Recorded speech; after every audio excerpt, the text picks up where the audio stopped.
Wham!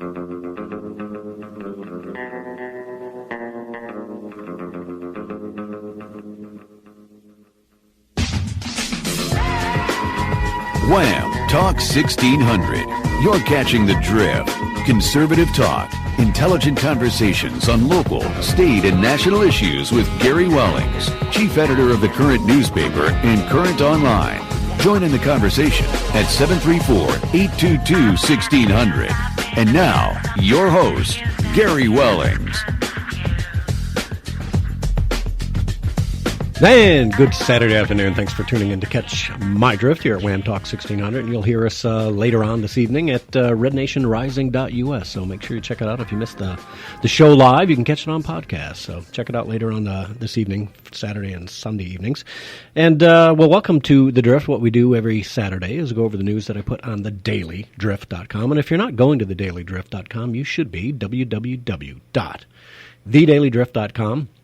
It's the news you need to know. So make sure you're checking it out. I spend a lot of time putting information on there for you to share out on social media and get out and about to people. So share it, please. Twitter, Facebook, Google+, whatever it is that you're into, Pinterest, Snapchat, whatever. And I was just telling Matt during his break that we've been calling on social media, if you're a social media person, that we're kind of tired of Facebook and Twitter because there's a little censoring going on. If you haven't noticed it, Mr. Zuckerberg and Jack, whatever his name is that runs Twitter, they are liberals, they are progressives, and so they kind of throw people off of their websites or censor them, and it's pretty blatant, actually. So a lot of us have been crying for, a new social media out there. So I just heard from one of my Twitter followers today, or a Facebook follower, she's actually both, that there is a MeWe out there, which is mewe.com. Go check it out. I just signed up. I don't know anything about it yet, other than the fact that they're supposedly non-censoring and very private with your information. So that's a good step in the right direction, right? So you can email me, Gary, at The Daily Drift. If you don't want to call into the show, 734-822-1600 is the number to call in. But you can email me at Gary at thedailydrift.com. And again, check out the stuff that's on The Daily Drift. That's what we talk about. So I wanted to start out with something that's kind of local. This is a national story, but it is local, based out of U of M. A recent study that just came out at the U of M says biofuels, that's your ethanol and made out of corn or whatever crops they're growing to work into ethanol, are worse than gasoline in causing climate change. Well, for those of us who have any common sense at all, we've kind of said the same thing. You can take your corn, you can take your beets, you got to cook them down. Well, if you're going to cook them down and turn them into alcohol, doesn't that take energy? Yes, it does. So by the time you get to where you need to be, you're probably just spending as much energy making it as you are working with gasoline and oil production, right? So a new study from the University of Michigan researchers challenges the widely held assumption that biofuels such as ethanol and biodiesel are inherently carbon neutral. Contrary to popular belief, the heat-trapping carbon dioxide gas emitted when biofuels are burned is not fully balanced by the CO2 uptake that occurs as the plants grow. Yeah. Well, take that, all you green people. According to the study that's done by John DeCiccio and co-authors at the U of M Energy Institute. Now, of course, there are people saying, wait a minute, the American Petroleum Institute paid for the funding of this study, so it's already not true, it can't be true. Well, but it also is U of M's Energy Institute. Hello, you can't find a more liberal institution than the U of M, folks. Really? Are you going to say that U of M is not a bunch of green weenies? Because we all know they are, right? It's nothing more simple than that.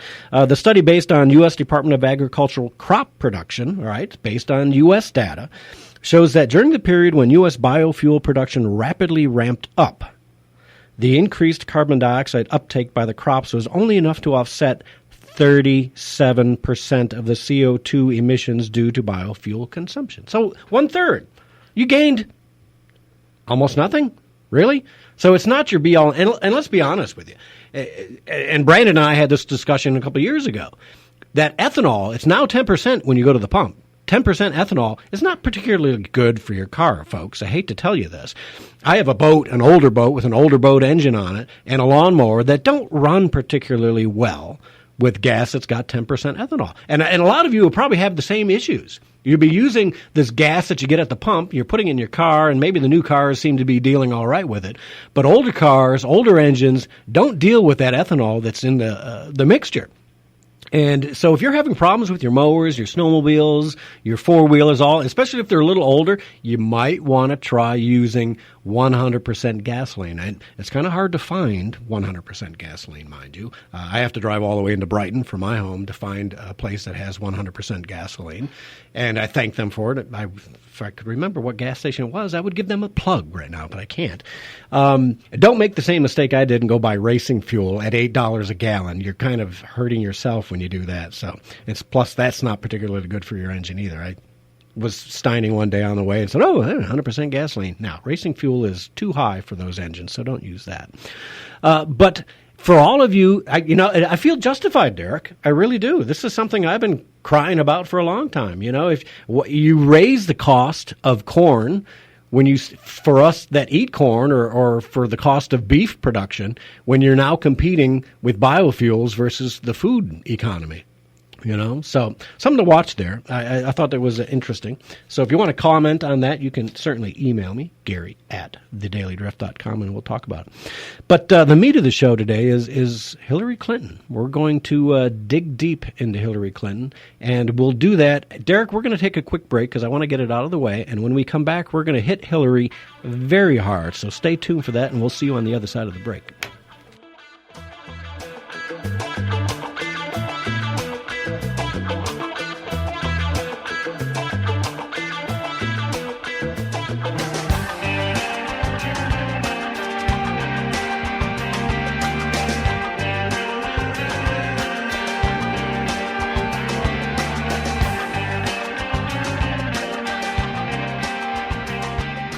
Adrian Tecumseh Fence Company has been providing residential and commercial fencing services throughout Lenawee County and beyond for over 40 years. Honesty and integrity are hard to come by these days, so you want a company with a proven track record of providing the highest quality service and products. Make sure your fence is built right the first time by calling Adrian Tecumseh Fence Company. Boost the look of your home or business with fencing made from the finest materials, featuring designs in both traditional and unique styles. They also install fencing in all seasons, so don't let weather make you wait for a new fence. Whether you're looking for a stylish first-time fence or a high-security gated system, or seeking to upgrade an already existing fence, the experts at Adrian Tecumseh Fence Company offer competitive pricing and will even give online quotes. Your home and business are your biggest investment, so why not give them some added character while keeping them safe and secure with a fence from Adrian Tecumseh Fence Company. Visit AdrianFenceOnline.com. That's AdrianFenceOnline.com, or call Scott at 517-423-4064. Created in 1949, Michigan farmers wanted an insurance company that worked as hard as they did. Today, Farm Bureau Insurance works even harder to protect your home and safeguard your loved ones. With agents that live and work right in your community, service is a priority and is always local and always personal. We're here to serve you during life's best moments and when the unexpected happens. Your local Farm Bureau Insurance agent can help meet your unique insurance needs. From life, home, auto, farm, business, and retirement, you can count on Farm Bureau Insurance to offer you peace of mind and to help you through the toughest times of your life. Michigan is our home too. Farm Bureau Insurance is the company committed to serving Michigan and only Michigan. We're Farm Bureau Insurance, Michigan's insurance company. Michigan, my Michigan. Farm Bureau Insurance, Michigan's insurance company. Livingston Christian School is holding open houses for new families each Tuesday evening in August. Livingston Christian is the county's only Christian preschool through high school, providing Christian education for the entire family. It's located just south of Brighton with easy access off 23 at the Whitmore Lake exit. Attend one of the August open houses and meet teachers, administration, and families to see if Livingston Christian is the right school for your children. If you want your family to experience a Bible-based approach in a conservative educational setting where they teach love of country, Livingston Christian is for you. With class sizes of less than 20 students, each child receives the individual instruction needed for success. While rigorous academic achievement is expected, Livingston Christian focuses on the whole student, spiritual, physical, and academic. Attend one of the August open houses on Tuesday evenings at 6:30 or visit their website at livingstonchristianschools.org to learn more about Livingston Christian's Common Core. Livingston Christian, now in Whitmore Lake, just south of Brighton.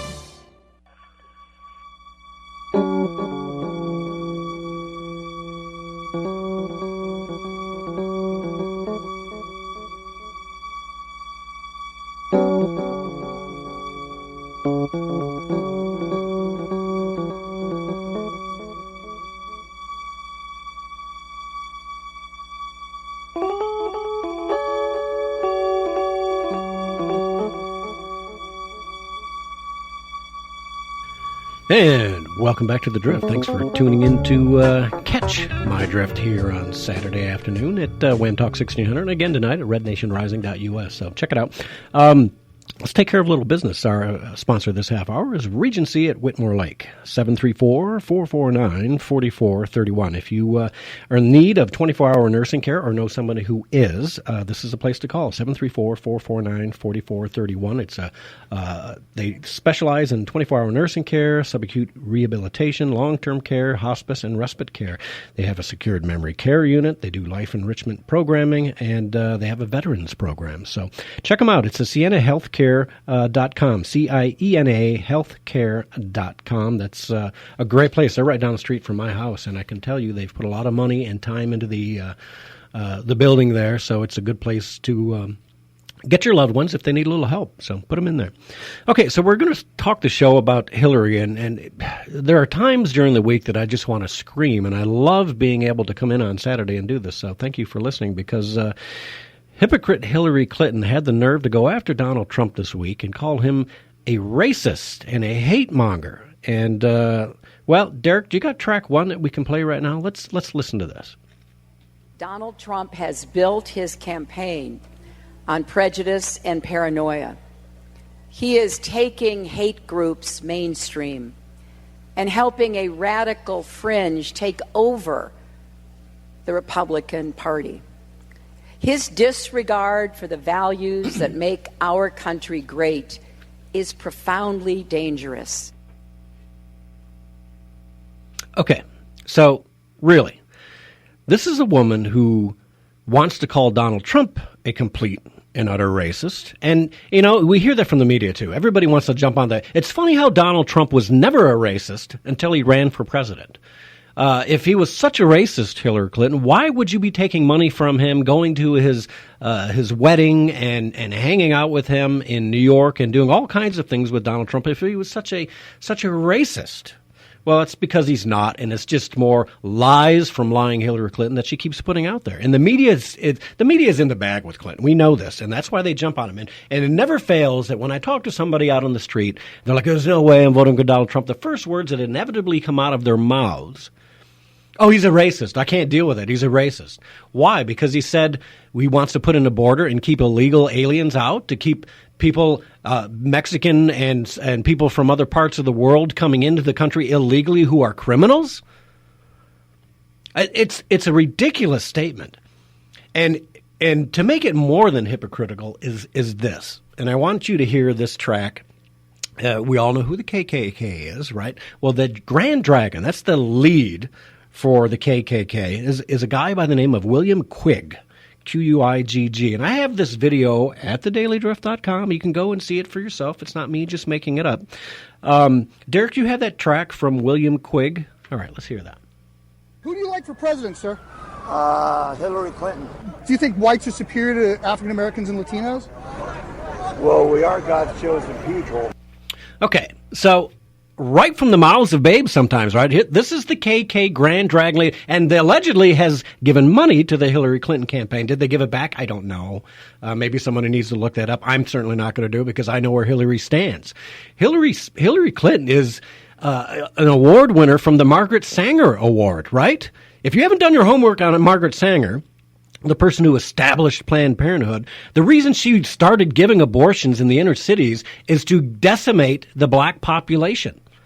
The unwanted, the people that she didn't feel were clean enough or smart enough or intelligent enough to be procreating. Hillary Clinton is the true racist here. There's no ifs, ands, or buts about it. Let's take a quick call from Will before we get too off track. He wants to talk about biofuels. Will, welcome to the show. What do you got for us? Hey, Gary, thank you. Well, first of all,